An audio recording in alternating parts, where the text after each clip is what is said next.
호서대학교 임상병리학과 정도윤이라고 합니다.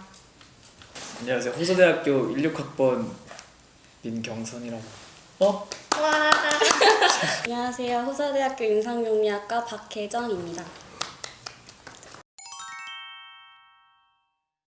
네, 임상병리학과는 임상병리사를 목표로 하는 학과인데요. 이제 임상병리사로는 체열하는 이제 사람을 말을 하고요.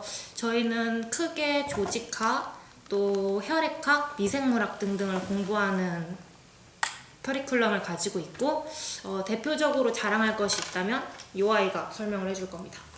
네, 저희 학과에 자랑할 것은 실습 기계에서 병원에서 사용하는 것 위주로 기계를 사용하고 그거를 바탕으로 이제 실습을 가고 이제 사회에 나가서 병원에 대한 기계들을 잘할 수 있는 자신감이 있다는 자랑이 있고, 이벤트로는 임상안호라고 있는데 그거는 1년 동안 학과에서 친절하고 남에게 도움을 주는 아이에게 애들이 투표를 한 다음에 소소한 장학금을 주는 그런 제도가 있습니다.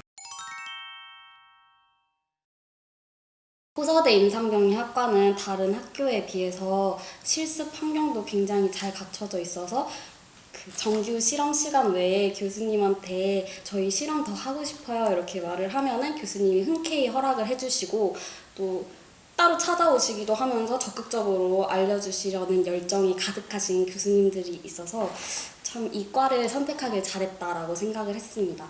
또 나중에 졸업을 하고 나서 병원으로만 취업을 하는 게 아니라 뭐 질병관리본부나 국과수 그리고 연구원 그리고 동물실험 이런 쪽으로도 취업이 가능해서 그런 폭이 넓다는 점이 되게 큰 장점인 것 같습니다. 저는 혈액학 실험이랑 미생물 실험이 가장 기억에 남는데요. 먼저 혈액학 실험은 이런 체열 도구로 직접 체열을 해서 혈액 도말이라는 슬라이드에 이렇게 만들어서 그거를 직접 그 현미경으로 보면서 적혈구 수도 세보고 백혈구 수도 세보고 백혈구를 감별도 하고 그리고 또 기계로 CBC라는 장비로 저희 피를 직접 찍어보면서 자기 자신의 검사를 해서 내 몸의 상태를 검사할 수 있다는 점에서 되게 재미가 있었고, 또 미생물 실험은 언노운 테스트라고 교수님께서 의미로 섞어놓으신 균을 저희가 분리를 해서 동정을 하는 실험을 했는데 그게 되게 그 이론 수업에서 배웠던 다양한 동정 시험들을 직접 해보면서 익히고 또 나중에 필드에 나가서 적용할 수 있는 점들을 직접 해봐서 자신감도 많이 얻었고 그래서 굉장히 기억에 남습니다.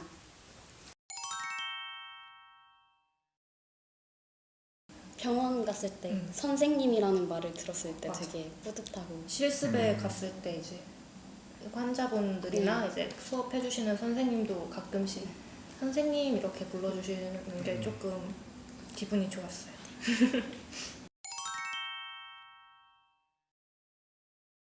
제가 임상병리학과를 선택한 이유는 이제 저는 초반에 과학수사 쪽으로 나가고 싶었어요. 근데 그래서 경찰행정학과를 고민을 했었었는데 이제 그것보다는 좀 더 전문적인 지식을 통해서 과학수사 쪽을 공부해 나가고 싶다 이렇게 생각을 하게 되어서 임상병리학과를 선택을 했었는데 막상 임상병리학과에 들어와서 공부를 해보니까 병원 쪽도 재밌어 보이고 연구원 쪽도 재밌어 보이고 폭이 넓다고 해야 되나?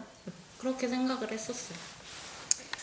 제가 임상병리학과에 들어온 이유는 고등학교 때 좀 과학을 좋아해서 과학이랑 연관된 그 길이 그 직업이 어디 있는지 찾아보다가 병원 쪽이나 이런 뭐 연구원이나 이런 쪽에서 일하면 좋겠다라는 생각을 가져서 찾아본 게 임상병리학과여서 이 학교에 이런 과가 있다는 걸 알고 그래서 지원하게 된 것 같아요. 저도 경선이처럼 그 고등학교 때 과학을 좋아했는데 특히 생명과학을 되게 좋아했는데 그 ABO 타이핑도 해보고 실험을 그 현미경도 고등학교 때 이렇게 보잖아요. 그게 너무 재밌어서 약간 보건 계열로 가고 싶은데 그런 걸 하는 그 보건 전문의는 누가 있을까 하다가 임상병리사가 있길래 네, 임상병리학과로 마음을 굳히고 네, 지원을 하게 되었습니다.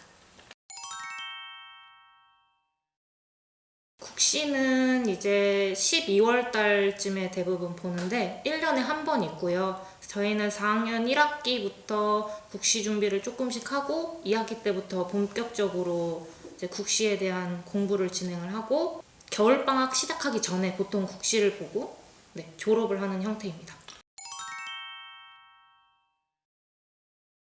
저희 학과의 대부분의 선배님들은 합격을 하셨고요. 병원에 취업을 하시거나 아니면 병원뿐만 아니라 다양한 회사나 연구소 쪽으로 들어가신 선배님들도 계십니다. 취직을 하기 위해서는 이 학점도 중요한데 제일 많이 보는 게 토익 점수를 제일 많이 보기 때문에 아예 그 다른 병원은 아예 학점을 안 보는 데가 있고 서류 전형이 아예 토익 점수만 제기하는 데가 있어서 그래서 토익을 좀 더 중요시 여기는 것 같아요, 교수님. 어느 학교는 뭐 점수를 조금 잘 준다, 뭐 이런 게 다 기준이 다르니까 이제 병원에서는 그거에 대한 공통적인 기준을 토익을 잡고 뭐 5대 병원, 속히 뭐 삼성, 세브란스 이런 높은 병원들은 토익 점수 몇 점 이상 이런 몇 점 이상은 어느 정도 학교 생활에 성실을 할 것이다, 뭐 이런 식으로 생각을 하셔가지고 취업할 때 토익이 중요해요. 저는 여기가 보건과라서 화학을 안 배울 줄 알았는데 화학을 맞아. 진짜 거의 매 학기 배워가지고 화학을 글쓰기 잘하시나요? 저희 레포트 써요. 아, 레포트. 레포트도 저희가 큰 비중을 차지하기 때문에 뭐 그냥 레포트는 어떻게 쓰는 거지 이렇게 한번 살펴보시고 오는 것도 좋을 것 같아요. 그리고 나 또 있어. 얘기해보세요. 이제 1학년 때부터 전공 과목을 들으실 때는 항상 자기만의 정리본을 꼭 정리를 해놓으시는 게 나중에 국가고시 준비할 때 저희도 지금 하고 있지만 정리본이 있어야지 없으면 책 다 다시 보고 해야 되거든요. 그래서 정리본을 마련해 놓으시면은 좋을 것 같습니다. 개인적으로 저희 학교가 좋다고 생각을 하는 게 병원 실습을 가면은 다양한 학교의 임상병리학과 학생들이 오거든요. 그래서 얘기를 해보면 진짜 이만큼 교수님이랑 친한 학교도 저희밖에 없고 실습도 되게 많이 저희가 해보고 체열도 많이 안 해보는 학교도 많더라고요. 은근히 그런 학교도 있는데 저희는 다 체열 다 마스터하고 갔으니까 그런 것도 있고 뭐 생리학 기계도 되게 많이 저희가 구비를 해놓고 있어서 임상병리 학과를 오실 거면 저희 학교가 어떤가. 2019년도에는 막 맡기게 주문하신대요. 맞아요. 저희는 아직 못 해봤어요. 점점 더 학교에서 지원을 따오셔가지고 되게 많은 기계들, 장비들도 갖춰 놓으시려고 하고 또 취업이 잘 되게끔 커리큘럼을 항상 바꾸세요, 교수님들이. 그래서 그런 면도 좋으니까. 하나, 둘, 셋. 시작은 미약하나, 미약하나, 끝은 끝은 창대하리라. 네. 감사합니다. 감사합니다.